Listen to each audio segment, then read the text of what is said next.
Friends, আশা করি সবাই ভালো আছো। আমিও ভালো আছি। আজকে মঙ্গলবার আর প্রায় 11:30 মতো বাজে, আর এখন থেকে আজকের ব্লগটা শুরু করলাম। তো বন্ধুরা, তোমরা তো সবাই জানো যে কি পরিমাণে গরম পড়েছে, আর এই গরমের মধ্যে আমাদের কোনো ছুটি নেই। এটা নিয়ে সত্যি আমার প্রচুর আক্ষেপ হয়, দুঃখ হয়, অভিমান হয়। আর আমার যেমন কষ্ট হয়, আমার সেন্টারে যে দিদি রান্না করে তারও কত কষ্ট। আজকে আমাকে বলছে যে আমার না শতাব্দী শরীরটা ভীষণ খারাপ লাগছে, বয়স হচ্ছে, তো এত গরমে এতগুলো লোকের রান্না বান্না। তো যাই হোক, কিছু তো করার নেই। আর এটা নিয়ে আমার সত্যি খুব কি বলবো, অভিমান হয় যে সবার ছুটি পড়ে, কেন গরমে আমাদের একটা সপ্তাহ ছুটি তো পড়লে হয়। তো যাই হোক, তার মধ্যে এখন আমাদের সেন্টারে 18 তারিখ থেকে সোমবার থেকে 2রা জুন পর্যন্ত পোষণ পক্ষ নিয়ে প্রতিদিন একটা থিম নিয়ে গার্ডিয়ানদেরকে মিটিং গার্ডিয়ানদের সঙ্গে মিটিং করতে হবে। হ্যাঁ, প্রতিদিন আলাদা আলাদা থিম আছে।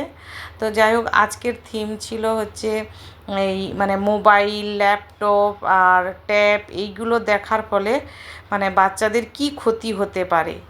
তো সেটা নিয়ে গার্ডিয়ানদের সঙ্গে মিটিং করা, আবার জন আন্দোলন পোর্টালে গিয়ে ছবি দিয়ে সাবমিট করা, অনেক কাজ। তো যাই হোক, সব কিছু করে বাড়ি এলাম প্রায় 10:30। রান্না করতে ইচ্ছে করছে না, এত কষ্ট হচ্ছে, কিন্তু কিছু করার নেই। তাও আমি ঈশ্বরকে ধন্যবাদ দিই যে আমাকে আমার বর হেল্প করে, মেয়ে হেল্প করে।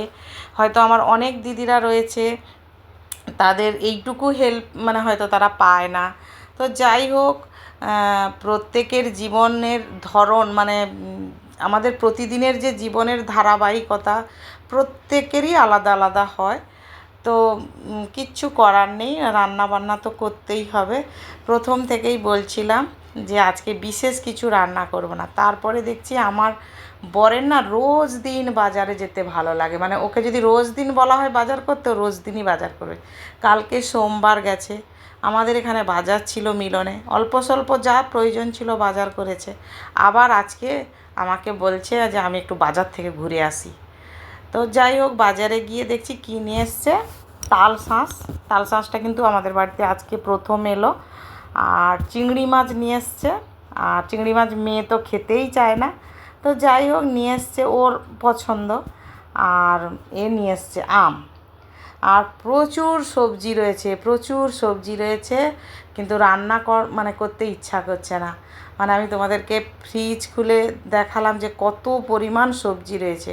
আমি আবার সেই সবজিগুলোকে বাইরে বের করে একটু রাখলাম, যে পরে আবার বিকেলের দিকে সব ভেতরে রাখবো। একটু জল জল মতো হয়ে গেছে দেখছি।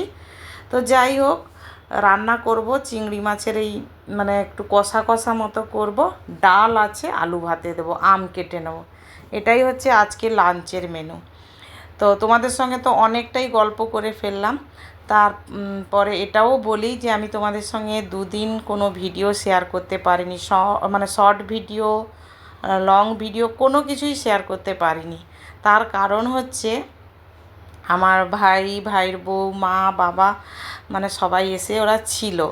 আমার খুব ভালো লাগে, কারণ কাছাকাছি থাকি বলে কেউ কারুর বাড়িতে আমরা রাত্রি কাটাই না। তো আমি জোর করে মা বাবাকে, ভাইয়ের বউকে, ভাইয়ের বউ তো একদমই থাকতে চায় না, তো ওদেরকে জোর জবরদস্তি করে 2 দিন বাড়িতে রেখেছিলাম।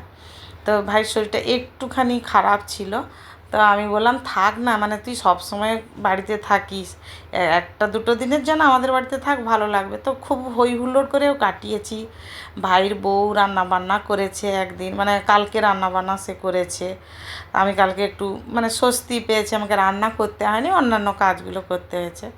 তো যাই হোক, রান্না তোমরা দেখতেই পেলে যে চিংড়ি মাছের আমি ঝালটা করে নিলাম। মশলা বলতে যেভাবে মাংস রান্না করি সব কিছুই সেরকম, গোটা গরম মশলা ফোড়ন দিয়ে, লঙ্কা ফোড়ন দিয়ে তেলের মধ্যে, তারপরে পেঁয়াজ কুচি, একে একে রসুন বাটা, আদা বাটা, তারপরে লঙ্কা গুঁড়ো, হলুদ গুঁড়ো, হ্যাঁ, আদা বাটা, পরিমাণ মতো লবণ দিয়ে ভালো করে কষিয়ে বেশ অনেকটা সময় কষানোর পর কিন্তু আমি জলটা দেব। ঝোলটা ফুটে উঠলে আমি চিংড়ি মাছ দিয়ে দেবো। তারপরে কিন্তু আমি একটুখানি কাজু আর পোস্ত বেটেছি ওটা দিয়ে দেবো।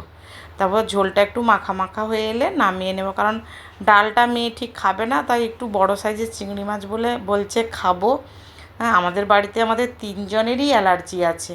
মানে এটা বলতে কোনো আমার খারাপও লাগছে না, কারণ সবাই জানে হলদিয়াতে এত বেশি মানে কি বলবো মানে ধুলো, যে আমাদের প্রত্যেকের বাড়িতে আমার মনে হয় কোনো একটা বাড়ি এরকম পাওয়া যাবে না যে যার বাড়িতে কারোর অ্যালার্জি নেই। একটা সময় যখন আয়রন ছিল, মানে আয়রন চলতো, মানে প্রত্যেকটা মানুষের শ্বাসকষ্ট থেকে শুরু করে ধুলো মানে এত বেশি ছিল, বাড়ির বাইরে বেরোলে মানে মুখে মাস্ক পরে যেতে হতো, এরকম একটা অবস্থা ছিল। তাইও এখন একটু মানে কমে গেছে, একটু মানে আয়রনটা নেই আর আমাদের হলদিয়াতে। এইবার বিকেলবেলায় তো চা খাওয়া হলো।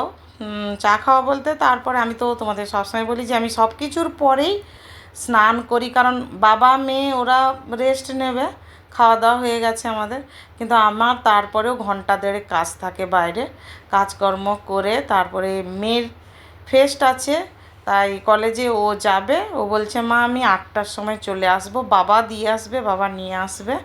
তো মেয়ে ফাইনালি রেডিও হয়ে গেছে, তোমাদেরকে দেখিয়ে দিলাম। আর যদিও মানে এই প্রথমবার ও যাচ্ছে, তো আমি বললাম যে তাড়াতাড়ি চলে আসবি।